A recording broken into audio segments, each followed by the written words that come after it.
You're riding in a car at night when you look out the window and notice that something's off. The houses rush past, the trees vanish behind you, and even the hills in the distance slowly slide across the edge of the sky. But the moon just stays right there. You can travel another mile, turn onto a different road, or even speed up, and somehow it keeps following you. If this happened to you as a kid, you probably came to the only conclusion that made any sense at the time. The moon was following you. It wasn't, obviously.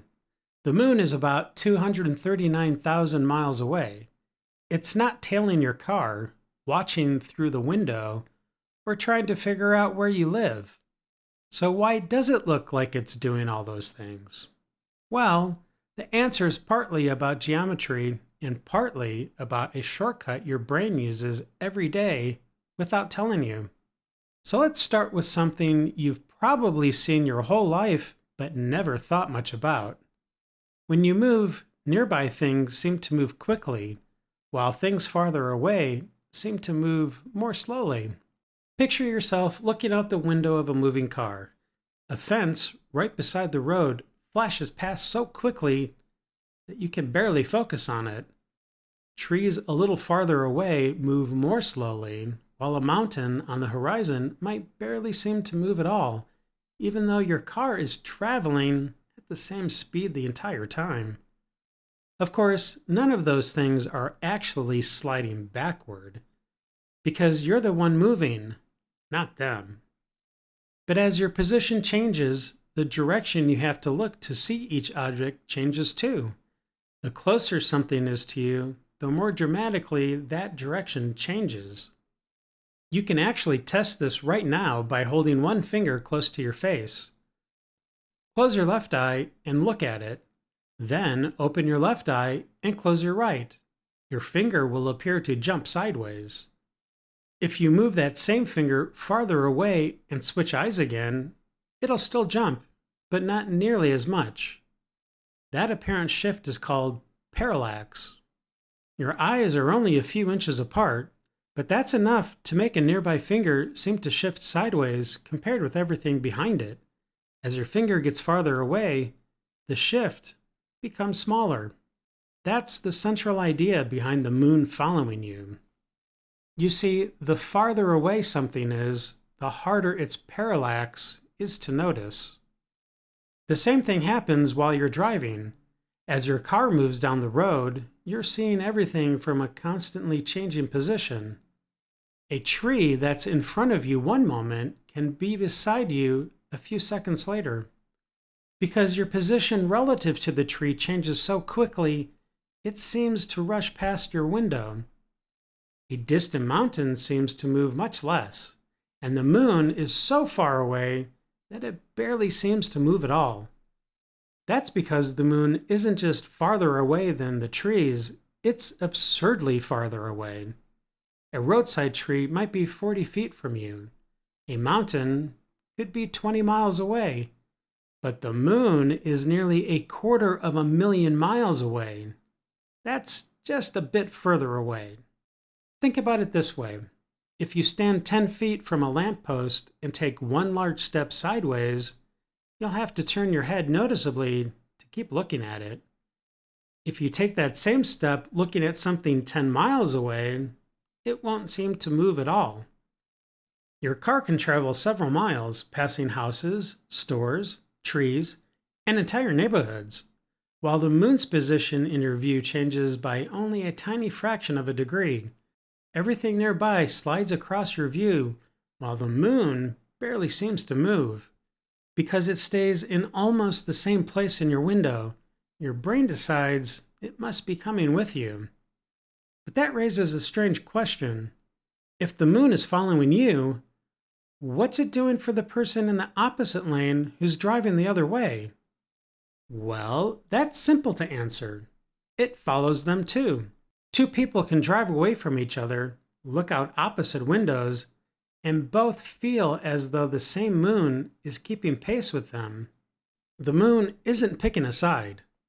Both people are moving such a tiny distance compared with how far away the moon is that it remains in almost the same direction for each of them. And it's not just those two people.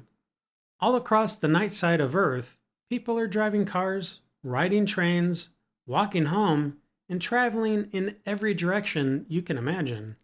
If the moon is visible where they are, every one of them can experience the same feeling that it's following them.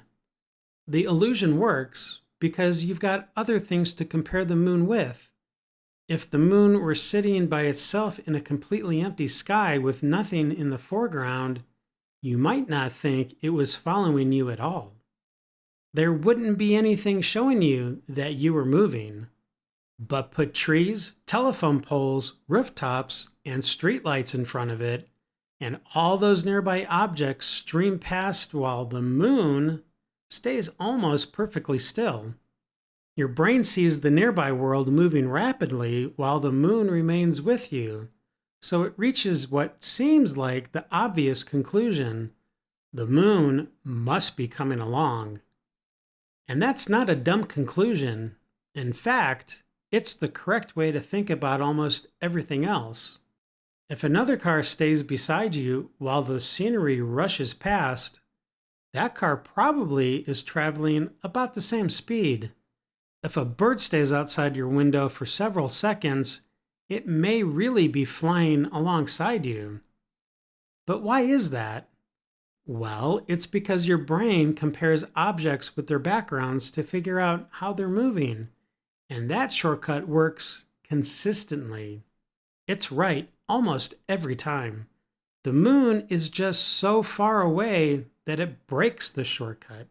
So you're not really being fooled by the moon, you're being fooled by a rule that's correct in almost every other situation you encounter. Now, the moon does appear to move across the sky, but most of that movement you see during a single night is actually caused by Earth rotating. The moon is orbiting Earth too, but its movement relative to the background stars is much slower. During a short car ride, neither change is nearly as noticeable as the scenery rushing past your window. That's why the moon seems locked in place while everything in front of it slides past. Your own movement really does change your view of the moon too. You just have to travel much farther than across town before that change becomes noticeable enough to be useful. More than 2,000 years ago, the Greek astronomer Hipparchus studied observations of a solar eclipse made from widely separate locations. People in those locations didn't see the moon covering the sun in exactly the same way because they were looking at it from slightly different angles. That difference was caused by parallax. By measuring that small shift and using geometry, Hipparchus was able to estimate how far away the moon was. His answer wasn't exact, but it was remarkably close for someone working without a telescope. So the same effect that makes the moon seem to follow your car also helped people estimate its distance more than 2,000 years ago. The moon was never chasing you. It only looked that way because everything close to you moved dramatically, while something 239,000 miles away barely changed direction at all. But knowing the answer doesn't really ruin the feeling. You can still look out the window at night, watch the trees race past, and see the same moon waiting behind them. It follows every car on the road, two people traveling in opposite directions, and anyone else who happens to look up. Not because the moon is moving with us, but because compared with the distance between us and the moon, we've barely moved at all.